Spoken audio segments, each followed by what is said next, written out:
Be ready. 5 seconds. Start. Shri Kishore Sharma, the learned additional chief standing counsel, while opposing the said submissions advanced by Shri Bharat, has contended that the 1985 rules, and more particularly Rule 1-2 thereof, clearly prescribed that they were to come into force at once.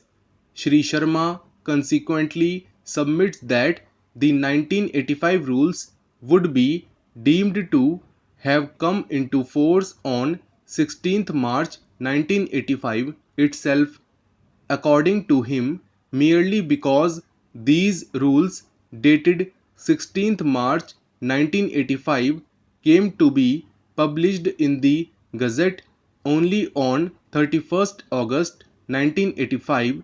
This would not have the effect of postponing the date when the rules would be deemed to have come into force.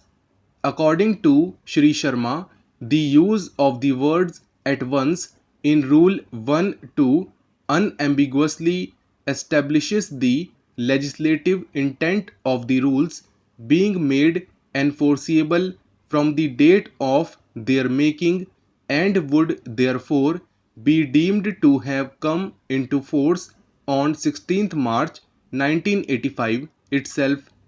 Consequently, he submitted that no appointment post 16th March 1985 could have been made without following the procedure prescribed therein.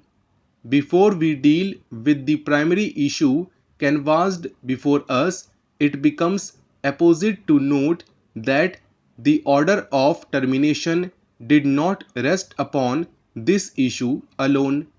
Admittedly, the government order dated 31st October 1984 clearly held the field at the time when the appointment of the appellant came to be made on 18th April 1985. The government order clearly prescribed the year of recruitment to commence from 1st July and to end on 30th June of the following year.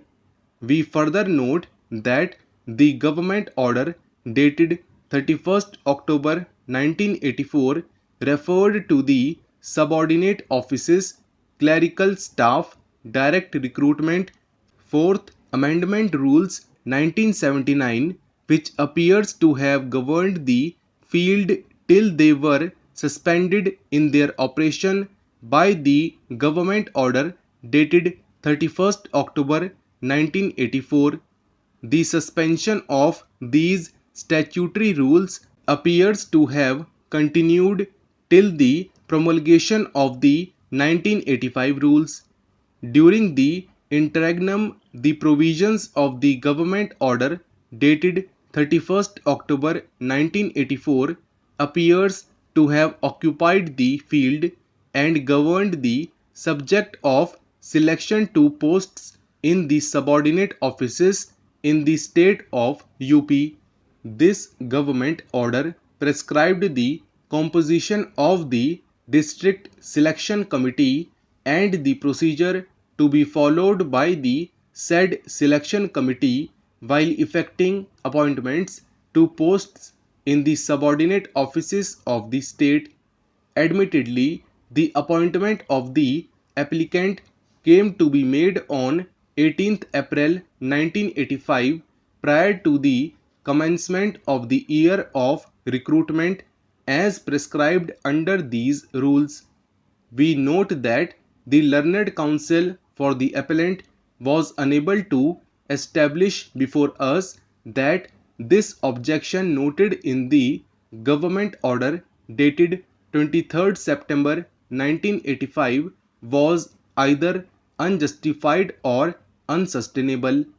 In our considered view, this objection noticed in the impugned order dated 23rd September 1985 was sufficient to sustain the termination of the temporary engagement of the appellant.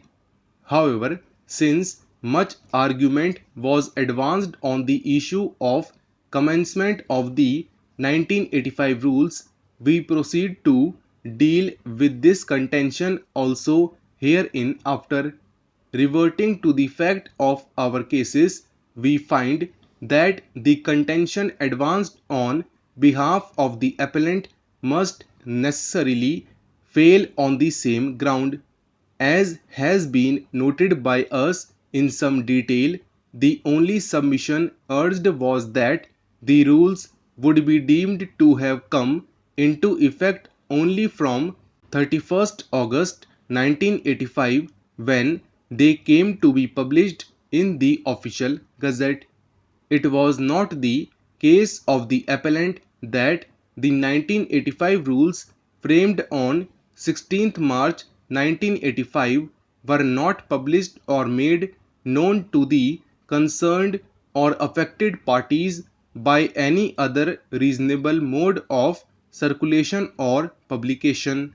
In fact, the assertion in the writ petition was that although the rules came into force on 16th March 1985, they were not retrospective and would not apply to selections made before the said date. Before the learned single judge, the sole contention advanced was that since these rules had been published only on 31st August 1985, they would be deemed to have come into force only from the said date and not from 16th March 1985.